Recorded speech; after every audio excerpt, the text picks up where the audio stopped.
ایک بندہ مومن جہاں کبھی قیام کے ذریعے، کبھی رکوع کے ذریعے، کبھی سجدے کے ذریعے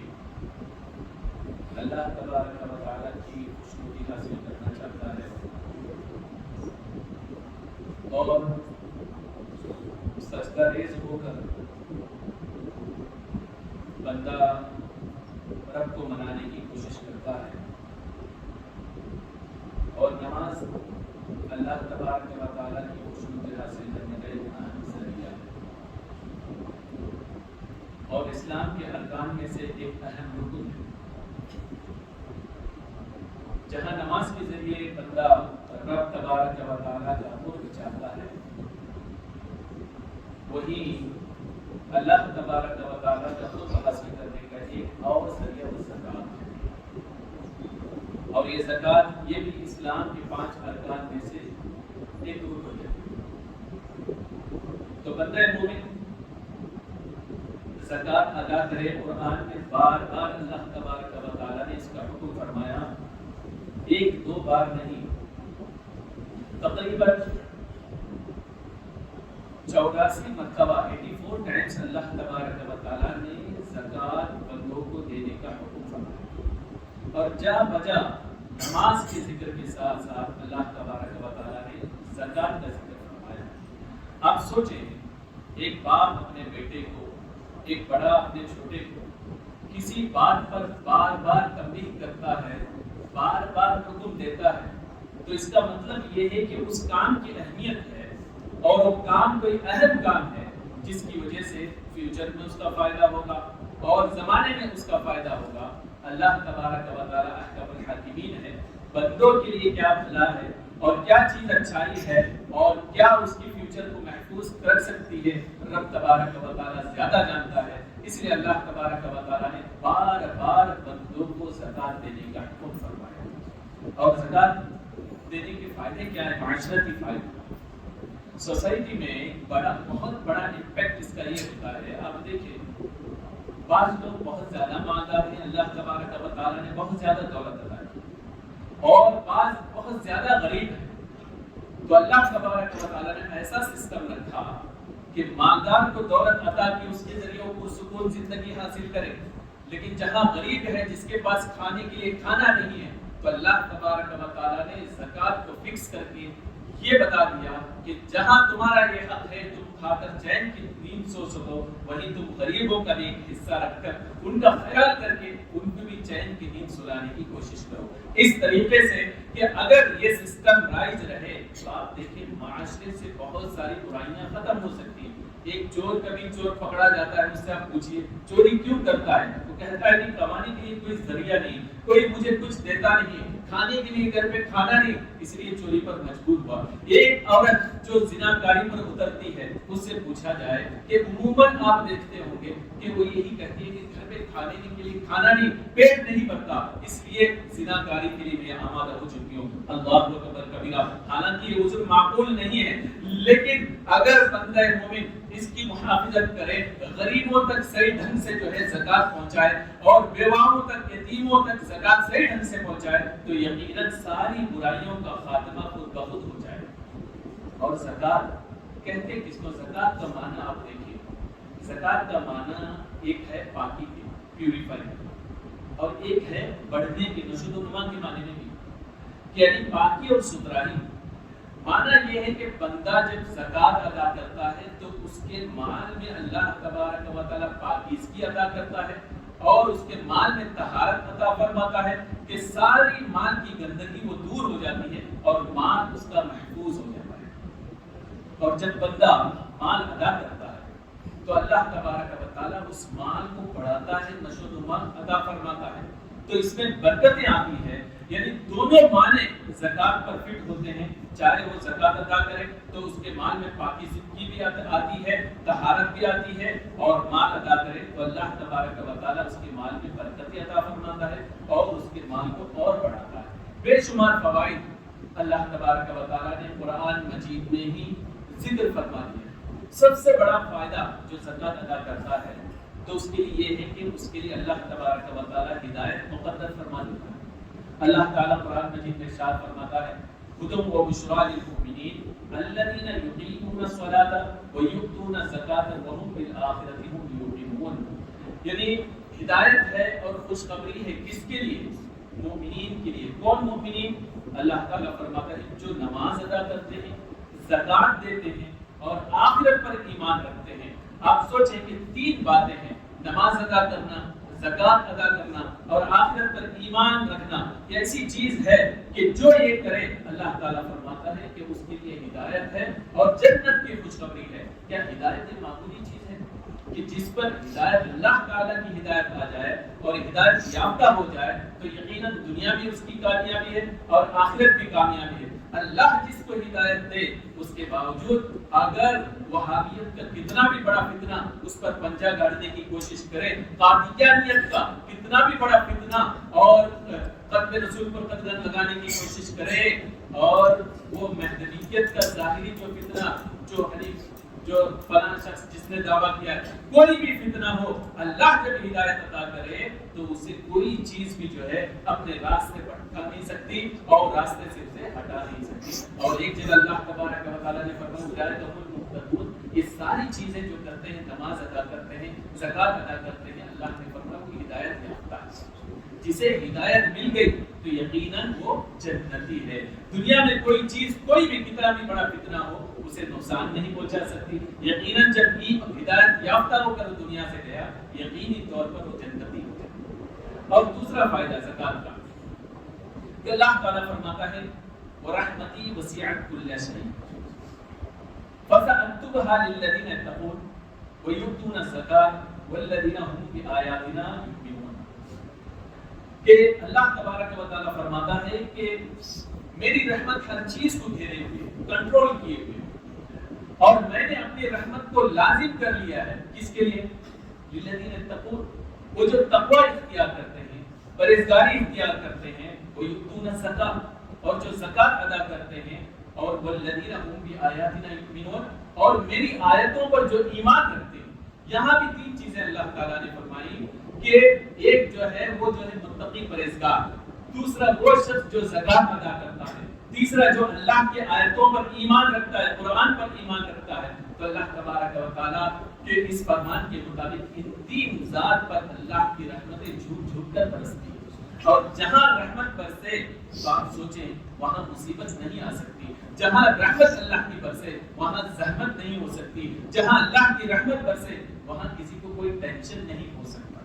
آپ خود سوچیں کہ ان 3 چیزوں میں ایک ہے زکات کا ادا کرنا. تو بندے مومن کو چاہیے کہ زکات میں ہرگز غفلت نہ کرے. اگر زکات میں غفلت کرے گا تو یقیناً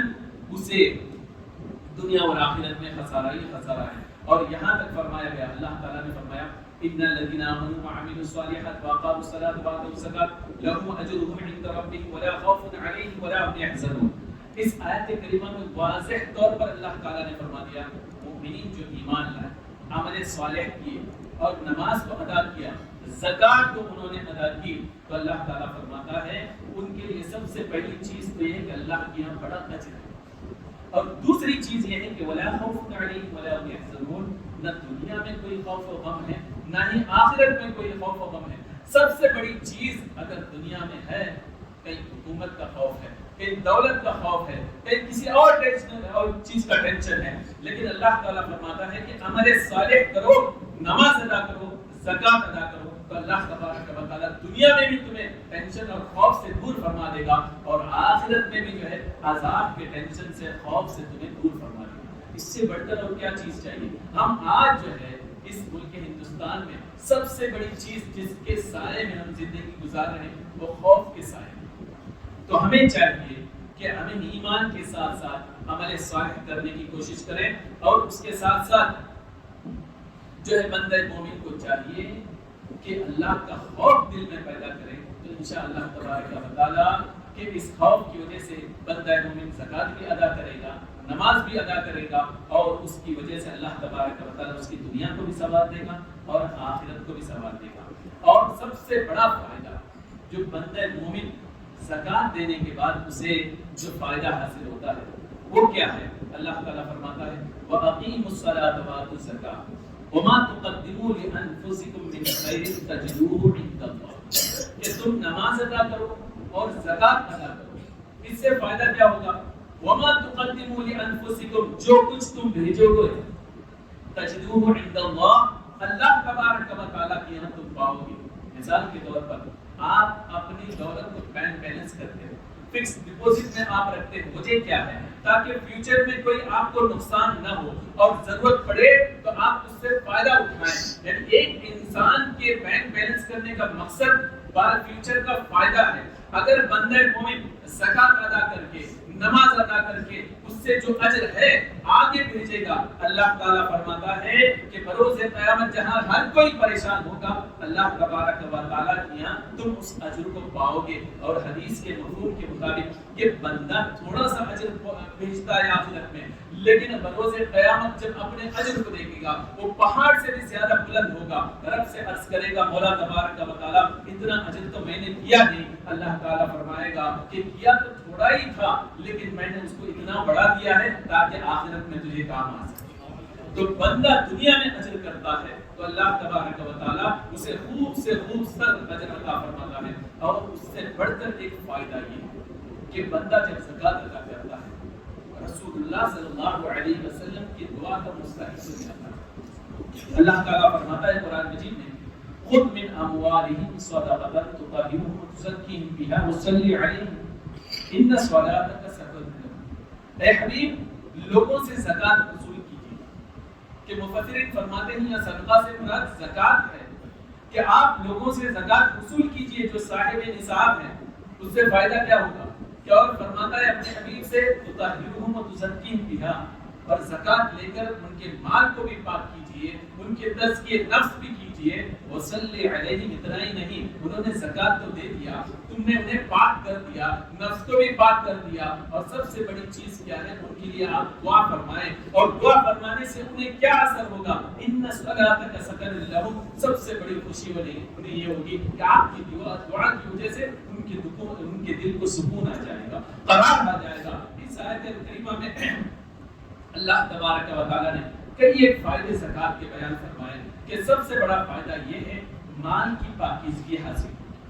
اور جو ہے نفس کی صفائی حاصل ہوگی۔ اس لیے کہ جب بندہ زکات نکالے گا، اللہ کی راہ میں خرچ کرے گا، تو یقیناً اس سے جو ہے بخل دور ہوگا اور اس سے سٹنجنس دور ہوگا، تو یقیناً نفس کی بھی اس کی صفائی ہوگی۔ اور سب سے بڑی بات یہ ہے کہ رسول اللہ کی دعا اسے حاصل ہوگی۔ ایک بندے کو اگر کوئی متقی پرہیزگار آدمی دعا دے دے، یا یہ کہ اس کے پیر صاحب اس کے لیے دعا دے دے، وہ جو ہے پورا نہیں سماتا، اس لیے کہ پیر صاحب نے میرا نام لے کر میرے لیے دعا کی ہے، ایک بڑا اللہ کا ولی نے میرے نام لے کر میرے لیے دعا کی ہے، دل کو قرار آ جاتا ہے، سکون آ جاتا ہے۔ دنیا کا ایک پیر جب دعا کرے تو دل کو سکون آتا ہے، لیکن اللہ نے اس آیت میں فرما دیا کہ تم زکات ادا کرو گے، صلی علیہ، میرا حبیب تمہارے لیے دعا کرے۔ حبیب سے بڑھ کر بھی کوئی دنیا میں پیر ہے؟ نہیں، کوئی نہیں ہے۔ ساری پیری مریدی ان کے صدقے میں ہے کہ رسول اکرم صلی اللہ علیہ وسلم اس کے لیے دعا کریں گے، اور بندے کو اس کے دل کو سکون قرار اس وقت آئے گا جب رسول اکرم صلی اللہ علیہ وسلم دعا فرمائیں گے۔ اور اس کے علاوہ آپ دیکھیں کہ ایک فائدہ،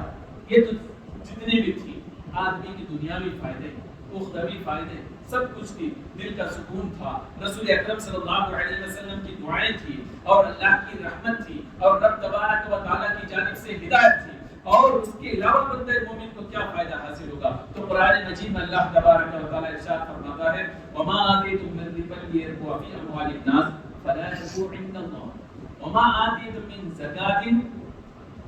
تریدون وجہ اللہ فاولئک هم المضعفون۔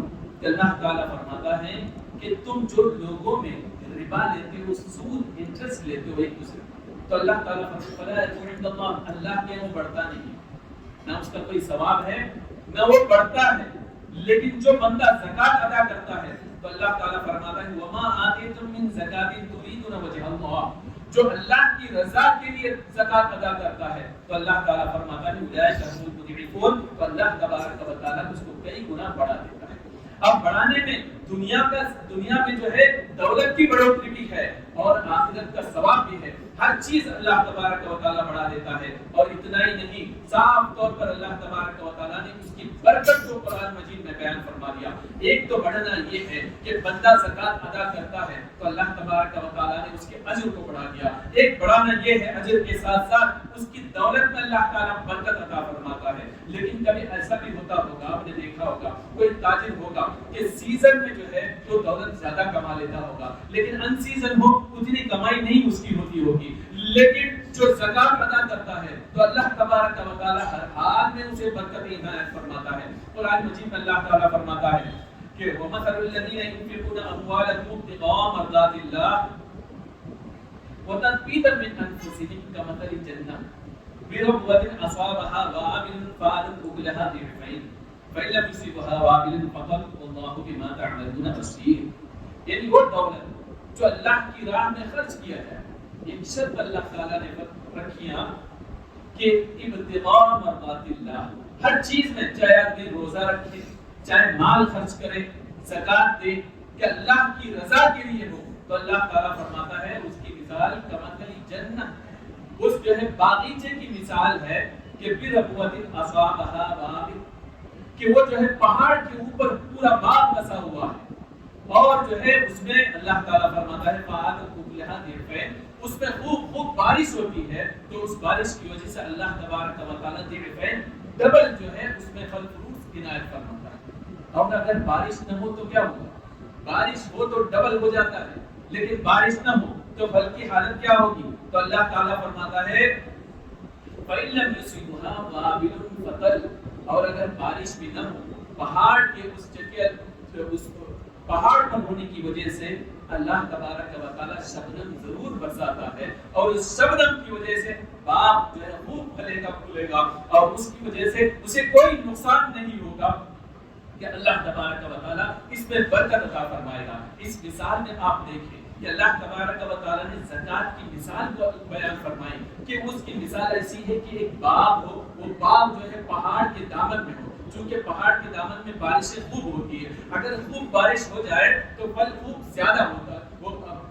پھول جو ہے پھل پھولنے لگتے ہیں، ڈبل اسے پھل فروٹس ملتے ہیں، اور اگر بارش نہ ہو تب بھی شبنم کے قطرات اس سے اتنے فیضیاب کر دیتے ہیں، تب بھی جو ہے اتنے ہی پھل ہو جاتے ہیں۔ ایسے ہی اللہ تعالیٰ فرماتا ہے میری راہ میں خرچ کرنے والے جو ہے ایسے ہیں، میں نے انہیں خوب برکتیں عطا فرماتا ہوں، اور اگر ظاہری کوئی اسباب نہ ہو تب بھی میں اتنی برکت دیتا ہوں، گویا کہ سیزن نہ ہو تب بھی اس کی دولت میں خوب برکت نظر آتی ہے۔ تو یہ اللہ تبارک و تعالیٰ زکوٰۃ دینے والوں کی برکتیں بیان فرما رہا ہے کہ میں کس قدر جو ہے برکتیں عطا فرماتا ہوں۔ اور اتنا ہی نہیں کہ ایک آدمی حدیث کے مفہوم کے مطابق کہ آپ دیکھیں کہ ایک آدمی کے پاس خوب دولت ہے یا تھوڑی سی دولت ہے تو اس کی سیفٹی کی وہ کوشش کرتا ہے، اس کو سیف رکھنے کی کوشش کرتا ہے، کہیں تجارت میں، کہیں تجوری میں، کہیں بینک میں، کہیں اور چیز خرید لیتا ہے جہاں جو ہے اس کے پیسے جو ہے سیف رہ سکے، کوئی چور جو ہے اس کا ہاتھ وہاں تک نہ پہنچے، کوئی ڈاکو جو ہے ڈکیتی نہ کر سکے، یا یہ ہے کہ سیفٹی کا مقام اتنا متیقن ہو کہ کسی کا ہاتھ وہاں تک جا ہی نہ سکے، اتنا سیف رکھنے کی کوشش کرتا ہے، تو اب جو ہے اس کے باوجود بھی اس کا مال چوری ہو، اس کے مال کی دولت چوری ہو جاتی ہے، اور بینک جو ہے ڈوب جاتا ہے، اور کہیں کوئی بینک بند ہو جاتی ہے، یا یہ کہ کوئی ڈاکو کسی طریقے سے وہ ہتھیار لیتا ہے۔ اب آپ کے مال کو آپ محفوظ کیسے رکھ سکیں گے؟ صحیح طریقہ کیا ہے؟ اللہ کی حفاظت میں وہ مال کیسے آ جاتا ہے؟ ڈوبنے سے وہ مال کیسے بچ جاتا ہے؟ چور کی چوری سے وہ مال کو آپ کیسے بچا سکتے ہیں؟ آئیے رسول اکرم صلی اللہ علیہ وسلم کی بارگاہ میں ایک شخص آیا اور اس کرنے لگے یا رسول اللہ صلی اللہ علیہ وسلم، سمندر کی دریا کی طغیانی کی وجہ سے میری کشتی ڈوب گئی، میرا سارا مال تباہ و برباد ہو گیا۔ تو رسول اکرم صلی اللہ علیہ وسلم فرماتے ہیں جنگل ہو یا سمندر، کہیں بھی جو ہے مال ضائع ہو جاتا ہے، لیکن تم اگر اپنے مال کو محفوظ کرنا چاہتے ہو تم زکوٰۃ دے کر اپنے مال کو محفوظ کرنا۔ پہلے سرکار نے فرمایا جنگل ہو کہ بیابان دریا ہو، کہیں بھی مال ضائع ہو جاتا ہے، یعنی تم اب جنگل میں بھی چوری سے ڈاکوؤں سے اپنے مال کی حفاظت چاہتے ہو، اپنے گھر میں چوروں سے حفاظت چاہتے ہو، اور اپنے مال کو ڈوبنے سے بچانا چاہتے ہو۔ سرکار نے واضح طور پر فرما دیا اپنے مال کی حفاظت تم زکوٰۃ دے کر کیا، اور آگے فرمایا اپنے مریضوں کی بیماری کی دوا علاج تم صدقات دے کر کیا کرو، اور اپنے بلاؤں اور مصیبت کو دعاؤں کے ذریعے دور کیا کرو۔ اور دعائیں وہ چیز ہے، رسول اللہ فرماتے ہیں، جو بلائیں نازل ہو چکی اسے بھی دور کر دیتی ہے، اور جو نازل ہونے والی ہے اس سے بھی وہ محفوظ کر لیتی ہے، اس سے بھی وہ حفاظت کر لیتی ہے۔ یہاں اس حدیث سے بات اہم سمجھ میں آئی، مال کی حفاظت کا ذریعہ یہ ہے کہ آدمی پائی پائی کی زکات، اور جب زکات نکالے گا تو اللہ تبارک و تعالی فرشتوں کو اس کے مال کی حفاظت میں لگا دے گا، جہاں وہ ڈوبنے سے بھی بچے گا، چوری سے بھی بچے گا، بے برکتی سے بھی وہ مال بچے گا، ہر لحاظ سے، ہر طرح سے وہ مال جو ہے بچتا ہوا نظر آئے گا۔ اور یہاں تک کہ روایتوں میں آتا ہے، رسول اکرم صلی اللہ تعالی علیہ وسلم نے فرمایا کہ جس مال کی زکات ادا نہ کی جائے تو وہ مال جو ہے اس مال کی حفاظت نہیں ہو سکتی۔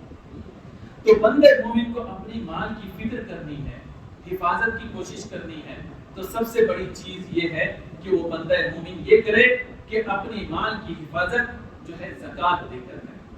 اور اگر زکات نہیں دیتا تو وہ مال برباد ہونا یقینی ہے، وہ مال تلف ہونا یقینی ہے، کسی نہ کسی طریقے سے، یا تو بیماری کے ذریعے وہ مال جائے گا، یا چوری اور ڈکیتی کے ذریعے وہ مال جائے گا، یا ایک تجارت کی تباہی کے ذریعے وہ مال جائے گا۔ دنیا میں تو مال تلف ہوگا، جس کو بچانے کے لیے زکات نہ دے کر وہ محفوظ کیا تھا، کسی نہ کسی طریقے سے وہ نکل جائے گا، لیکن آخرت میں اس کا وبال کیا ہوگا؟ تو اللہ تعالیٰ فرماتا ہے والذین یکنزون الذهب والفضة ولا ينفقونها في سبيل الله فبشرهم بعذاب علیم یوم یحمى علیہا فی نار جہنم فتقوى بها جباههم وجنوبهم وظهورهم هذا ما كنزتم لانفسكم فذوقوا ما كنتم تكنزون۔ اللہ تعالیٰ فرماتا ہے والذین یکنزون الذهب والفضة، کہ جو تم سونے چاندی مال و دولت کو اپنے پاس محفوظ رکھتے ہو، ولا ينفقونها في سبيل الله، اللہ کی راہ میں خرچ نہیں کرتے، صدقہ اور خیرات نہیں دیتے، زکات نہیں نکالتے، وبشرهم بعذاب علیم، اللہ تعالیٰ فرماتے ہیں انہیں خوشخبری دو، کس کا؟ عذاب علیم کا، دردناک عذاب ہے ان کے لیے، اس کی خوشخبری دو۔ اور اتنا ہی نہیں بلکہ اللہ تعالیٰ فرماتا ہے یوم یحمى علیہا فی نار جہنم، بروز قیامت جو مال تم نے جمع کیا، اللہ تبارک و تعالیٰ ان سونے چاندی کی ان دولت کو جہنم سے کی آگ میں اس کو پکائے گا، اس کو تپائے گا، اس کو گرم کرے گا، اور پھر فرماتا ہے فتقوى بها جباههم وجنوبهم وظهورهم، اور اس گرم آگ کے ذریعے کبھی تمہاری پیشانی کو، کبھی تمہارے کروٹوں کو، کبھی تمہارے پیٹھوں کو اس آگ سے اللہ تبارک و تعالیٰ تپائے گا، اور فرمائے گا ھذا ما کنزتم لانفسکم، یہی وہ مال ہے دنیا میں تم نے اپنے نفس کے لیے، اپنے فائدے کے لیے جمع کر رکھا تھا، فذوقوا ما کنتم تکنزون، کہ تم نے جو جمع کر رکھا تھا، آج تم جو ہے آخرت کے دن تم اس کا مزہ چکھتے ہوئے نظر آؤ گے، تم اس کا مزہ چکھو۔ تو بات کیا سمجھ میں آئی کہ رسول کے فرمان کے مطابق جہاں بندہ مومن اپنے مال کی حفاظت کرنے کی کوشش کرتا ہے، مال کو بغیر زکات دیے بڑھانے کی کوشش کرتا ہے، وہ مال دنیا میں بچتا نہیں، لیکن دنیا میں تو اس کا مال گیا کسی طریقے سے، آخرت میں کیا ہوگا؟ اللہ تعالیٰ فرماتا ہے کہ انہی مالوں کو جمع کیا جائے گا، اور جمع کرنے کے بعد جہنم کی آگ میں تباہ کر ان کے جو ہے سینے پہ اور ان کے کروٹوں پہ اسے داغا جائے گا، اور کہا جائے گا ھذا ما کنزتم لانفسکم فذوقوا ما کنتم تکنزون، یہی وہ مال ہے دنیا میں تمہیں زکات نہ دے کر جمع کیا تھا، آج تم اس کا مزہ چکھو، یہی ہے تمہارے اس کا بدلہ۔ اور یہاں تک کہ رسول اکرم صلی اللہ علیہ وسلم نے فرمایا، مشکاہ شریف کی حدیث میں ہے کہ اللہ تبارک و تعالیٰ بروز قیامت ایک سام کی شکل و صورت میں اس کو پیدا فرما دے گا، اور اس کے گلے میں توق بنا کر ڈال دے گا، وہ اس کو ڈستا رہے گا کہ انا مالک و کنزک، کہ وہ یہی کہے گا کہ میں ہی وہ مال ہوں جو دنیا میں تم نے جمع کیا تھا، اور میں ہی وہ مال ہوں، خزانہ ہوں جو تم نے جمع کر رکھا تھا، اللہ کی راہ میں خرچ نہیں کیا تھا۔ لہذا آپ سمجھ جائیں کہ جس مال میں کی زکات نہ ادا کی جائے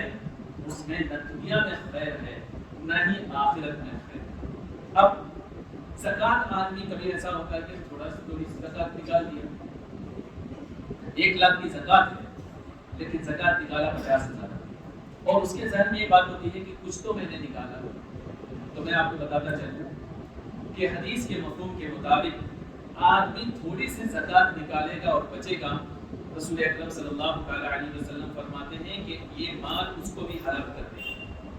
یعنی بچے ہوئے مال کو بھی یہ پراگندہ کر دے گا اور اس کو بھی ہلاک کر دے گا۔ آپ جس سے بچایا تھا مال کو، لیکن اس مال کی وجہ سے وہ مال بھی تباہ ہوتا ہوا نظر آئے۔ اور مال آپ کو پتا ہے 7.5 تولہ سونا، 52 تولہ چاندی، اس مقدار میں آپ کو زکات دینی ہے۔ لیکن اس بات کو یاد رکھیے کہ جس شخص کے پاس